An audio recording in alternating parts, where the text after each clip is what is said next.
या देवी सर्वभूतेषु माँ लक्ष्मीरूपेण संस्थिता नमस्तस्यै नमस्तस्यै नमस्तस्यै नमो नमः।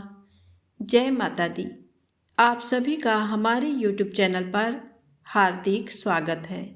आज गुप्त नवरात्रि का 10वां दिन है। गुप्त नवरात्रि की 10वीं महाशक्ति और महाविद्या देवी कमला यानी लक्ष्मी जी हैं। संपन्नता, खुशहाली, वैभव, सौभाग्य, धन, यश की प्रतीक देवी कमला 10वें स्थान पर हैं। वह परम सौभाग्य प्रदात्री हैं।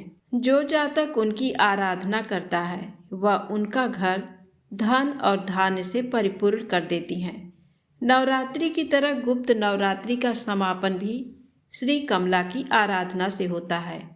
कमल के पुष्प पर विराजमान देवी कमला का संबंध कमल से है।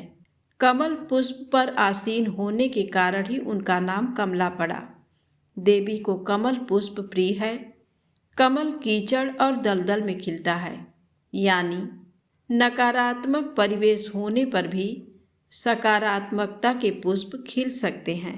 स्वच्छता और पवित्रता देवी भगवती को प्रिय है। उनका अलग से श्रीकुल है। उनको प्रकाश प्रिय है, अंधेरे से नफरत है। वह नारायणी हैं, भगवान विष्णु के साथ गमन करती हैं। वह प्रसन्न होती हैं तो तिजोरी भर देती हैं, लेकिन यदि अप्रसन्न होती हैं तो अपनी बहन अलक्ष्मी के साथ वह रंग भी बना देती हैं। देवी की आराधना तीनों लोकों में दानव, दैत्य, देवता तथा मनुष्य सभी करते हैं। देवी आदिकाल से ही त्रिभुवन के समस्त प्राणियों द्वारा पूजित हैं। देवी की कृपा के बिना निर्धनता, दुर्भाग्य, रोग इत्यादि होते हैं। स्वरूप से देवी कमला अत्यंत ही दिव्य तथा मनोहर एवं सुंदर हैं। इनकी प्राप्ति समुद्र मंथन के समय हुई थी तथा इन्होंने भगवान विष्णु को पति रूप में वरण किया था। देवी कमला तांत्रिक लक्ष्मी के नाम से भी जानी जाती हैं। श्री विद्या महात्रिपुर सुंदरी की आराधना कर देवी श्री पद से युक्त हुई तथा महालक्ष्मी नाम से विख्यात भी। देवी कमला चतुर्भुजी हैं। उनका प्रादुर्भाव की कथा समुद्र मंथन से जुड़ती है। समुद्र मंथन के समय देवी भगवती अमृत कलश लेकर निकली। दिवाली इनका महापर्व है। 10 महाविद्या में कमला देवी की आराधना के साथ गुप्त नवरात्रि संपन्न होते हैं। वस्तुतः वही अन्नपूर्णा है। सौभाग्य और सौंदर्य की उपमा उनसे ही दी जाती है। अब आइए सुने माता कमला यानी लक्ष्मी माता से जुड़ी पौराणिक कथा। जब क्रोधित होकर चली गई थी माता लक्ष्मी, आइए जाने समुद्र मंथन की कथा। एक बार भगवान शिव के दर्शन के लिए दुर्वासा ऋषि अपने शिष्यों के साथ कैलाश जा रहे थे। रास्ते में इंद्रदेव के मिलने पर उन्होंने भगवान विष्णु का पुष्प आशीर्वाद के रूप में दिया। इंद्रदेव ने अपने गर्व में उस पुष्प को ऐरावत हाथी के मस्तक पर रख दिया। पुष्प के रखते ही ऐरावत भगवान विष्णु जितना तेजस्वी हो गया और इंद्रदेव को छोड़कर भगवान विष्णु का पुष्प कुचलकर चला गया।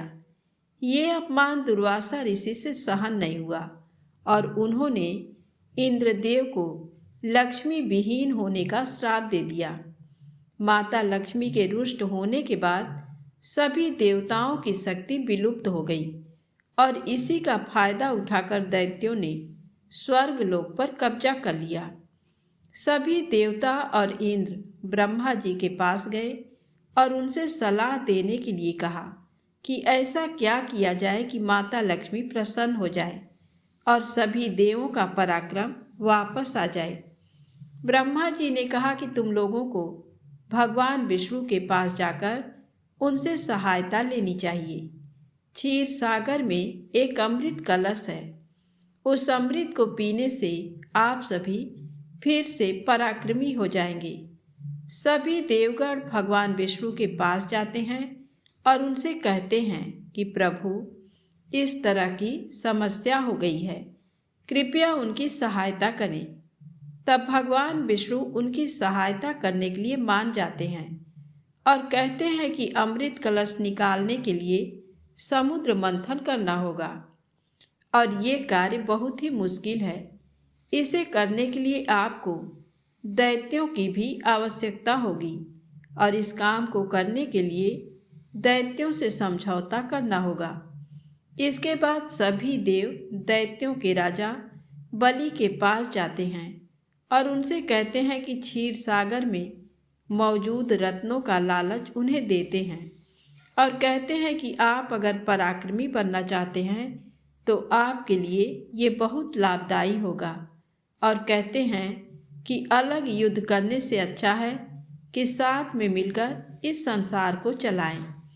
इस तरह की बातों में असुर दैत्य राजा बलि को लालच दिलाकर वो समुद्र मंथन में सहायता के लिए मना लेते हैं। समुद्र मंथन के लिए मंदराचल पर्वत को मथनी और वासुकी नाग को नेति बनाया गया। भगवान विष्णु ने कच्छप का अवतार लेकर पर्वत को अपने पीठ पर उठा लिया।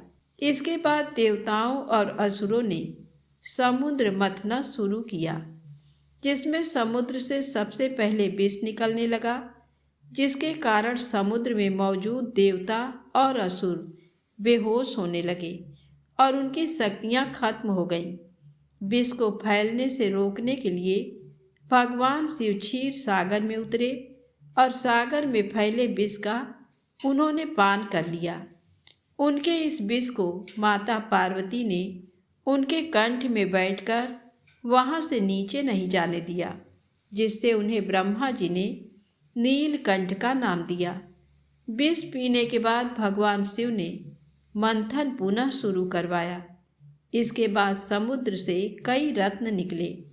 मंथन के दौरान ही माता लक्ष्मी प्रकट हुई और सभी देवी देवताओं का वैभव लौट आया।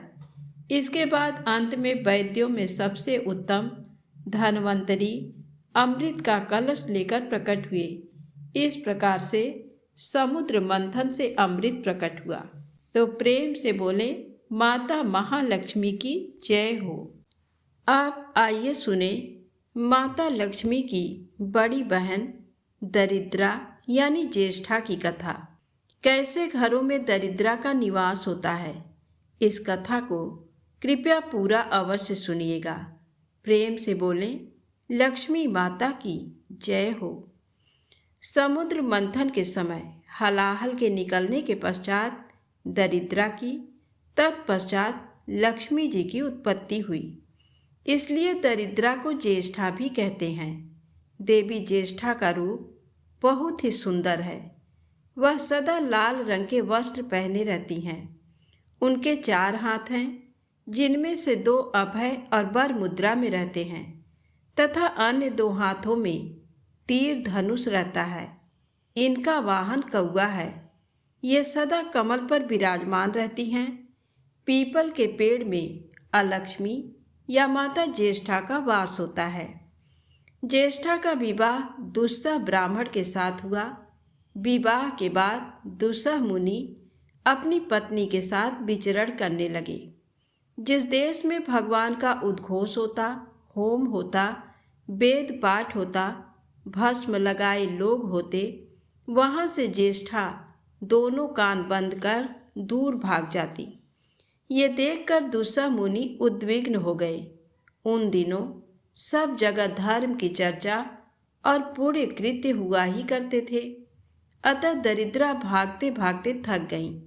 तब उसे दुस्सह मुनि निर्जन वन में ले गए। ज्येष्ठा डर रही थी कि मेरे पति मुझे छोड़कर किसी अन्य कन्या से विवाह न कर लें।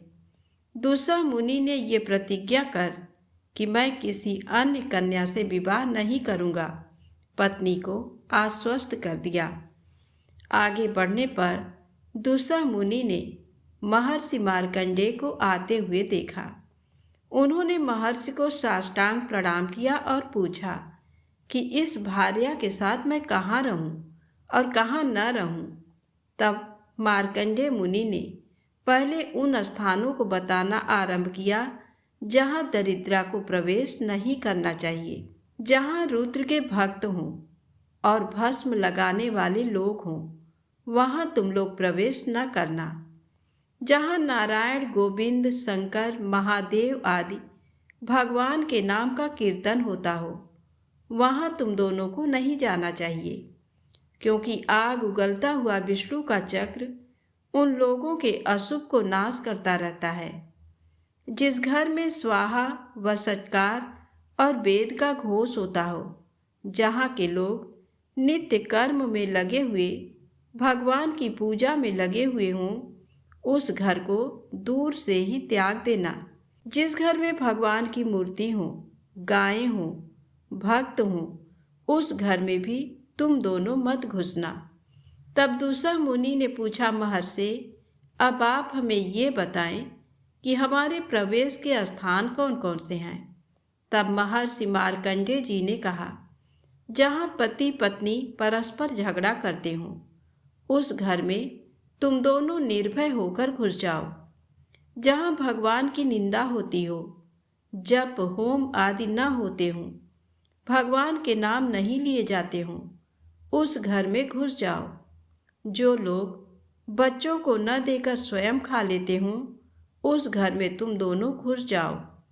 जिस घर में कांटेदार दूध वाले पलाश के वृक्ष और नींब के वृक्ष हों, जिस घर में दोपहरिया, तगर, अपराजिता के फूल का पेड़ हो, वे घर तुम दोनों के रहने योग्य हैं, वहाँ अवश्य जाओ।